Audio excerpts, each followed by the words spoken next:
Salut à vous les profiteurs. Et oui, déjà une seconde vidéo sur les mythes, les contes, les croyances et les légendes d'Haïti. Je tenais à vous remercier d'avoir liké ma première vidéo, de l'avoir partagée et de vous être abonné à ma chaîne. Aujourd'hui, nous allons parler de sujets assez intéressants.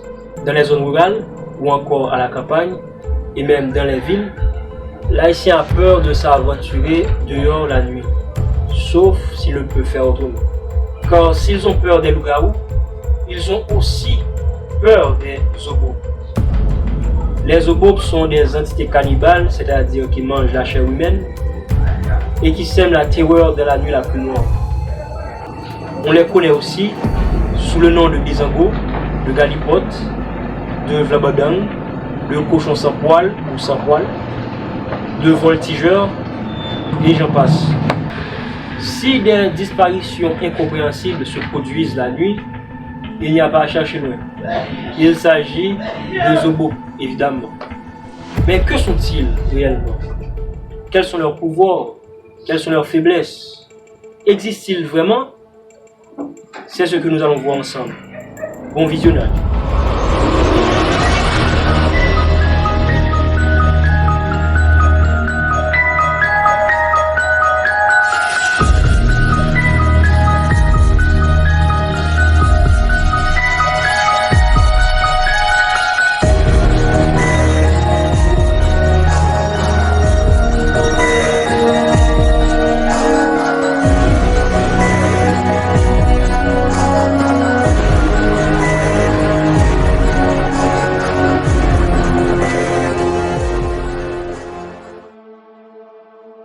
Ils sont peut-être le fruit de l'imagination de l'Haïtien qui ne comprend pas certains phénomènes étranges. Mais il existe des pistes tellement bien conçues que l'on ne peut que se questionner sur leurs éventuelles existences. Pour l'Haïtien, le zobo est tout simplement un individu normal, comme vous et moi, qui pour s'enrichir rapidement et sans effort, va chez un sorcier et demande un point chaud, qui est une sorte de protection ou encore qui est une marque qui lui permet de s'enrichir beaucoup plus rapidement et beaucoup plus facilement. Mais malheureusement, ce point chaud va finir par consumer son âme et il va s'adonner au mal par pur plaisir. Et c'est ainsi qu'il va commencer par manger de la chair humaine. Et c'est ainsi qu'il devient cannibale. Ce sont ces individus qui vont former des groupes et qui vont hanter les rues la nuit pour manger les imprudents qui s'aventureraient dans les rues la nuit. On ne s'accorde pas sur leurs apparences physiques, mais on s'accorde à dire qu'ils ont une apparence hideuse. Ils ont une tête allongée, des traits durs et repoussants. Ils portent une robe blanche et ont sur la tête une couronne de cierge allumée. Et on les accuse de pouvoir changer de taille juste pour inspirer beaucoup plus de crainte. Mais la plupart du temps, on les conçoit comme des êtres humains normaux. Parfois aussi, ils se déguisent en marchands pour vendre de la volaille ou d'autres marchandises. Mais malheur à ceux qui achètent quelque chose d'eux. Ou encore, ils dansent dans la rue et citent le nom de quelqu'un. Si cette personne se laisse attirer par cette interpellation, il s'en mordra les doigts ou ce qu'il en reste. Ils peuvent changer les êtres humains qu'ils veulent manger en animal.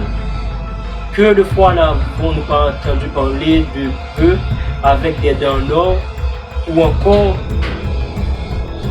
de bœufs avec un regard triste. On raconte qu'un paysan allait tuer son bœuf, mais ce dernier se serait agenouillé et aurait porté vers son maître un regard de supplication. Et oui, les personnes transformées en animal par les obos gardent leurs sentiments humains. On raconte même que la chair de ces personnes transformées en animal demeure reconnaissable, car on dit que la chair humaine lors de la cuisson serait écumeuse et tremblerait au bout d'une fourchette. On raconte aussi une autre histoire. Il s'agissait d'un paysan qui voulait acheter un cochon. Mais le propriétaire du cochon ne voulait pas le lui vendre. Il conseilla alors au paysan d'aller où se trouvait l'animal vers minuit et de réciter des mots magiques. Le paysan se rendit donc à l'enclos où se trouvait le cochon et récita les mots magiques. Le cochon se transforma en homme à la grande surprise du paysan qui dut rapidement réciter les mots magiques à l'envers pour pouvoir se retransformer en cochon l'homme. Il ne voulut donc plus acheter le cochon. Autre pouvoir des obos, ils peuvent transformer leurs victimes en zombies. Ils utilisent des lassos magiques fabriqués à partir d'intestins humains pour capturer leurs victimes. Ils peuvent changer de taille et devenir beaucoup plus grands. Ils utilisent des sorts d'enchantement pour tromper leurs victimes et ainsi les attirer dans des pièges. Et finalement, de nos jours, il semblerait qu'ils utilisent des automobiles pour commettre beaucoup plus rapidement leurs méfaits. Même s'ils sont des cannibales, ils conservent leurs sentiments humains. En effet, ils ne permettent pas que leurs acolytes mangent leurs amis ou leur famille. Et si ils reconnaissent leurs amis ou leur famille la nuit, ils n'auront qu'à dire à leurs acolytes non, et cela comprenant ne feront pas de mal à leurs amis ou à leur famille. Il existe des oraisons, c'est-à-dire des prières magico-religieuses contre lesquelles ils sont impuissants.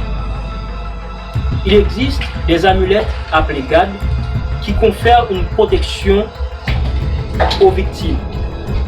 Et si ces victimes possèdent ces amulettes, les obos ne peuvent manger cette victime. Les vaudouisants, eux, invoquent des lois qui leur confèrent pouvoir et force pour se protéger des obos. Les adeptes du christianisme, qu'il s'agisse de protestants ou de catholiques, invoquent quant à eux Dieu pour se protéger des obos. Et finalement, superstition oblige, certaines personnes, pour se protéger des obos, enlèvent leurs vêtements, les mettent à l'envers et se frottent le visage, les bras et les jambes avec de l'urine. Croyance, mythe ou réalité, on ne saurait faire une conclusion objective. Mais ce qu'il en est, comme nous ne savons guère quels sont les mystères de la nuit en Haïti, il faut toujours être vigilant la nuit. J'espère que vous avez aimé la vidéo et si c'est le cas, n'hésitez pas à la liker, à la partager et à vous abonner à ma chaîne. Et pour la prochaine vidéo, nous aurons à parler de croyances haïtiennes. Je parlerai de 10 croyances haïtiennes. Sur ce, je vous dis au revoir.